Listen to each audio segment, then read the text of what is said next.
न्यायाधीश उत्तर प्रदेश। राधे राधे। राधे राधे, जय श्री कृष्णा। भगवान श्री कृष्ण जी से कहिए कि हम लोग तो समय से न्याय नहीं कर पा रहे, लेकिन आप न्याय करने में देर ना लगाएं। आपको किसी कैदी को सजा देने में कितना समय लगा? आप तुरंत देते हैं क्या? फिर वो तो बहुत बड़े न्यायाधीश हैं, अनंत ब्रह्मांडों का हिसाब किताब है। पर जब नंबर आएगा तब वहां वकील की जरूरत नहीं है, क्योंकि आप साक्षी के अनुसार ही सजा दे सकते हैं, और वो स्वयं साक्षी है, उनको किसी साक्षी की जरूरत नहीं।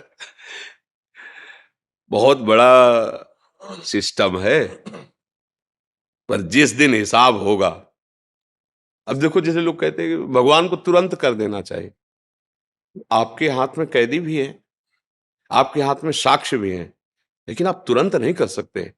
उस पर कई तरह के विचार करने पर, और फिर उसको आजीवन सजा। गलती हुई 15 मिनट की, सजा आजीवन की हुई, पर सजा देते देते कई महीने लग जाते हैं, वर्षों लग जाते हैं। पर जब सजा दे दी गई, सुना दी गई, अब कोई उसकी काट नहीं होती, फिर उसको दंड भोगना पड़ेगा। ऐसे ही है, जैसे इसका सिस्टम है, जिस पापाचरण कर रहे हैं और पूर्व के पुण्य का विधान हमारे ऊपर लागू हो गया है, कोई संकट नहीं आएगा, कोई विपत्ति नहीं होगी, कोई अपमान नहीं होगा, और उसको लग रहा है बड़ी मौज है। और जहां वो पुण्य सिस्टम उसका खत्म हुआ और ये पापाचरण और पूर्व स्टाक पापाचरण दोनों का ज्वाइंट हुआ, अब जो विध्वंस मचेगा उसके जीवन में, वो सह नहीं पाएगा। अब जैसे धर्मात्मा पुरुष ठीक से चल रहा है, पर उसका पाप भोगने का समय आ गया। अब वो बहुत ठीक चल रहा है, पर हर कदम लड़खड़ा रहा है, हर कदम उसको विपत्ति आ रही है, हर कदम अपमान मिल रहा है। अगर वो धैर्य से इसको भोग ले और पूर्व का सुकृत और अभी का धर्म दोनों मिलेंगे, प्रकाशित हो जाएगा। अब ये जरूर है कि हमारे मालिक का रजिस्टर थोड़ा विलंब से खुलता है, पर जिस दिन खुलेगा फिर किसी की ताकत नहीं है कि उसकी रक्षा कर सके। उनका यहां तो आप न्याय करेंगे, दंड विभाग दंड देगा, जेल, वो स्वयं में सब कुछ है। उनको किसी की सलाह की, किसी के आदेश की जरूरत नहीं है। वो परम तंत्र स्वतंत्र, कर तुम अकर तुम अन्यथा कर तुम है। आपकी बुद्धि से ही आपको दंड दिलवा देंगे। बड़ा विधान उसका विचित्र, इसीलिए कहा जाता है डरते रहो कोई अपराध न बन जाए। नहीं तो समय अब ऐसा नहीं है कि आपने अभी अपराध किया और आपके घर में आग लग गई और सब देख रहे कि यार देखो ये अपराध की आग लग गई ना, ऐसा नहीं है। अपराध किया है आप, उसका दंड मिलेगा, सिस्टम है उसका, कानून जैसे यहाँ का कानून। अब तुरंत है तो ऐसा नहीं कि फांसी में चढ़ा दिया, बिल्कुल सब गवाही फिट है तो ऐसे तुरंत ले जाकर फांसी में चढ़ा दोगे क्या? पहले आपके द्वारा वो पूर्ण निरीक्षण होगा, हाँ बिल्कुल साबुत पक्के हैं, बिल्कुल गवाही पक्की है, अब उसका निश्चय करके।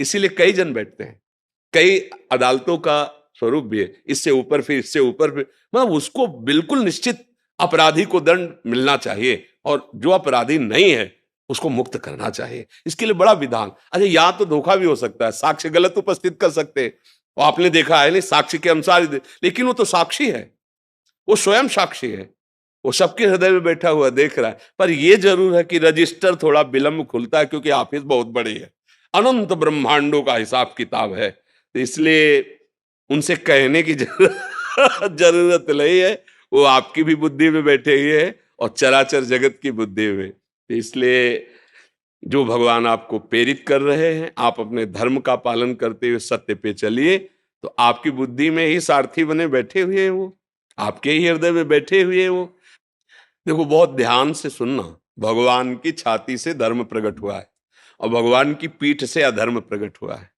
दोनों भगवान से प्रकट हुए हैं। और ये सृष्टि क्रम है। बोले भगवान ने अधर्म रचा ही क्यों? दिन है तो रात है, स्तुति है तो निंदा, इसी को तो माया भगवान ने रचा, इसी को खेल रचा है। अब जीतो, निगेटिव पॉजिटिव दोनों रच दिए, अब किस पे चलते हो? सुमति कुमति दोनों रच दिए, धर्म अधर्म दोनों। खेल तो तभी होगा ना, विपक्ष ना हो तो खेल कैसा? तो ये खेल है जगत, इसमें दो पार्ट रखे गए। आप किधर चलना चाहते हो? एक पक्ष अधर्म का है, और दोनों उन्हीं के हैं, और कभी अधर्म को बलवान बना देते हैं और कभी धर्म को बलवान बना देते हैं। ये उनका खेल चलता रहता है। भला उस ईश्वर के खिलाफ कोई एक कदम रख सकता है?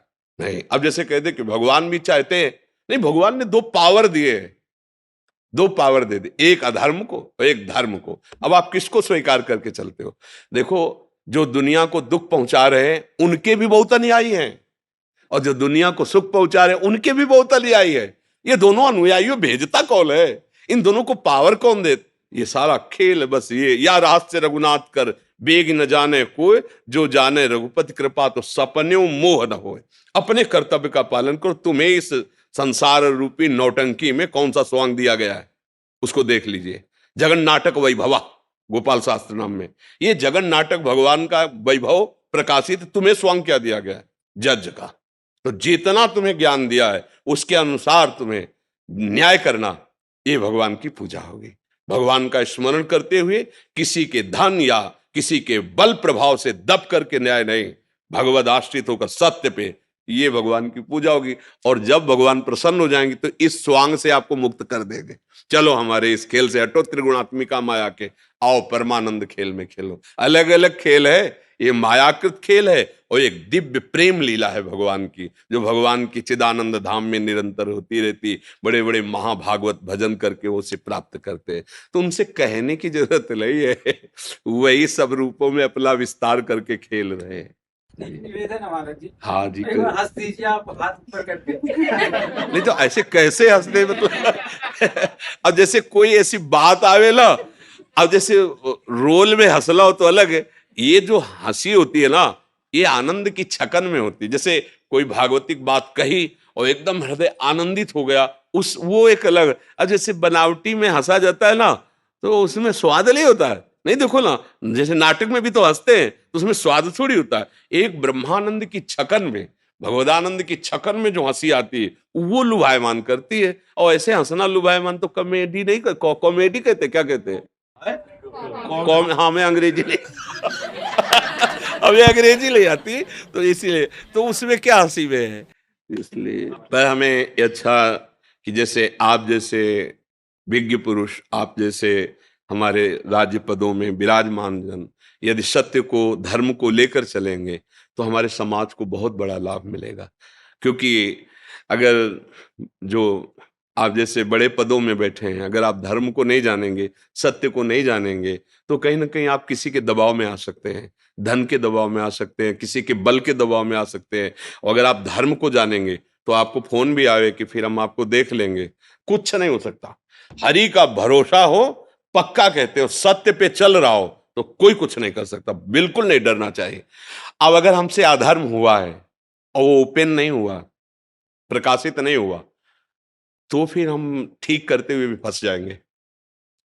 वो जो दंड हमें मिलना चाहिए, तो इस समय हमने अपराध नहीं किया पक्का, पर वो जो प्रकाशित नहीं हुआ पाप, अब वो आया है।